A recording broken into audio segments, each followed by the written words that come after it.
ষষ্ঠ পরিচ্ছেদ। কল্যাণীর বিবাহের সমস্ত কথাবার্তা পাকা হইয়া গিয়াছে। ১০ই জ্যৈষ্ঠ শুভকার্যের দিন স্থির হইয়াছে। বৈশাখ পড়িলেই উভয় পক্ষের আশীর্বাদ হইবে। হস্তি বিক্রয়ের টাকাটা আসিলেই গয়না গড়াইতে দেওয়া হইবে। কিন্তু পয়লা বৈশাখ সন্ধ্যাবেলা মশমশ করিয়া আদরিণী ঘরে ফিরিয়া আসিল। বিক্রয় হয় নাই, উপযুক্ত মূল্য দিবার খরিদ্দার জোটে নাই। আদরিণীকে ফিরিতে দেখিয়া বাড়িতে আনন্দ কোলাহল পড়িয়া গেল।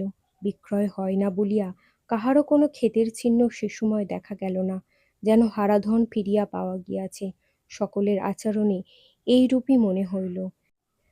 বাড়ির লোকে বলিতে লাগিল, আহা, আদর রোগা হয়েছে, বোধহয় একদিন সেখানে ভালো করে খেতে পায়নি। ওকে দিনকতক এখন বেশ করে খাওয়াতে হবে।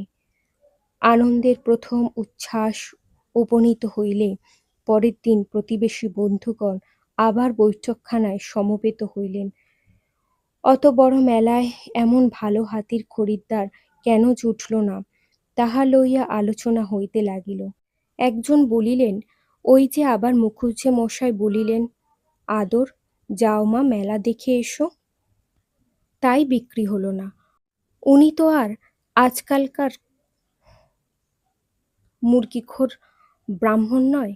ওর মুখ দিয়ে বেদবাক্য বেরিয়েছে, সে কথা কি নিষ্ফল হবার জো আছে?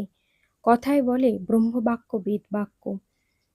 বামুনহাটের মেলা ভাঙিয়া সেখান হইতে আরো 10 ক্রোশ উত্তরে রসুলগঞ্জে সপ্তাহব্যাপী আরো এক মেলা হয়।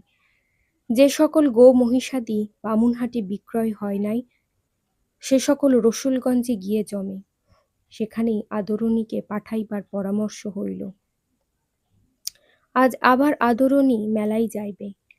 আজ আর বৃদ্ধ তার কাছে গিয়া বিদায় সম্ভাষণ করিতে পারিলেন না। রীতিমতন আহারাদির পর আদরিণী বাহির হইয়া গেল।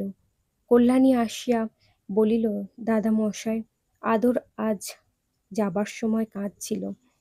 মুখোপাধ্যায় শুইয়াছিলেন, উঠিয়া বসিলেন, বলিলেন, কি বললি, কাঁদছিল? হ্যাঁ দাদামশাই। যাবার সময় তার চোখ দিয়ে টপ টপ করে জল পড়তে লাগল।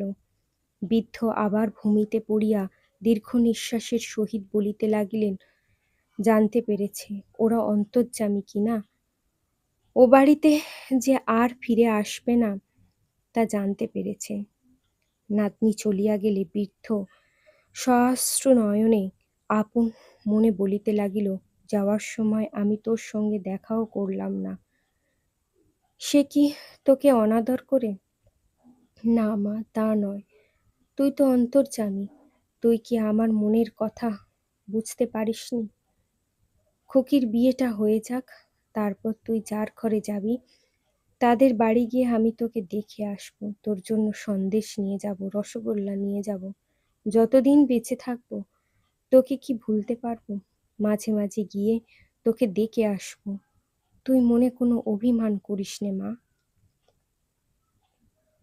সপ্তম পরিচ্ছেদ। পরদিন বিকালে একটি চাষি লোক একখানি পত্র আনিয়া মুখোপাধ্যায় মহাশয়ের হস্তে দিল।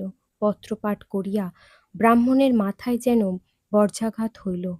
মধ্যম পুত্র লিখিয়াছে, বাটি হইতে 7 ক্রোশ দূরে আসিয়া কল্ল বিকালে আদরিণী অত্যন্ত পীড়িত হইয়া পড়ে।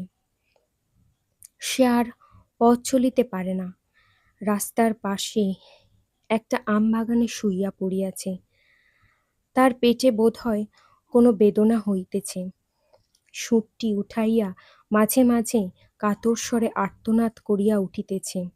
মাহুত যথাবিদ্যা সমস্ত রাত্রি চিকিৎসা করিয়াছে, কিন্তু কোনো ফল হয় নাই। বোধহয় আদরিণী আর বাঁচিবে না। যদি মরিয়া যায় তবে তাহার সব দেহ প্রথিত করিবার জন্য নিকটে একটু জমি বন্দোবস্ত লইতে হইবে। সুতরাং কর্তামহাশয়ের অবিলম্বে আসা আবশ্যক। বাড়ির মধ্যে গিয়া উঠোনে পাগলের মতো পায়চারি করিতে করিতে বৃদ্ধ বলিতে লাগিল, আমার গাড়ির বন্দোবস্ত করে দাও, আমি এখনই বেরোব।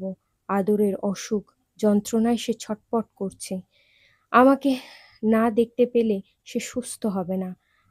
আমি আর দেরি করতে পারব না। তখনই ঘোড়ার গাড়ির বন্দোবস্ত করিতে লোক ছুটিল। বধূরা অনেক কষ্টে বৃদ্ধকে একটু দুগ্ধমাত্র পান করাইতে সমর্থ হইলেন। রাত্রে 10টার সময় গাড়ি ছাড়িল। জ্যেষ্ঠপুত্র সঙ্গে গেলেন। পত্রবাহক সেই চাষী লোকটি কোচবাক্সে বসিল। পরদিন প্রভাতে গন্তব্যস্থানে পৌঁছিয়া বৃদ্ধ দেখিলেন সমস্তই শেষ হইয়া গিয়াছে। আদরণীর সেই নবজলধর বর্ণ বিশাল দেহখানি আম্র বনের ভিতরে পতিত রহিয়াছে। তাহা আজ নিষ্ফল নিষ্পন্দ। বৃদ্ধ ছুটিয়া গিয়া হস্তিনীর শবদেহের নিকট লুটাইয়া পড়িয়া তাহার মুখের নিকট মুখ রাখিয়া কাঁদিতে কাঁদিতে বারম্বার বলিতে লাগিলেন, অভিমান করে চলে গেলি মা, তোকে বিক্রি করতে পাঠিয়েছিলাম বলে তুই অভিমান করে চলে গেলি। ইহার পর 2টি মাস মাত্র মুখোপাধ্যায় মহাশয় জীবিত ছিলেন।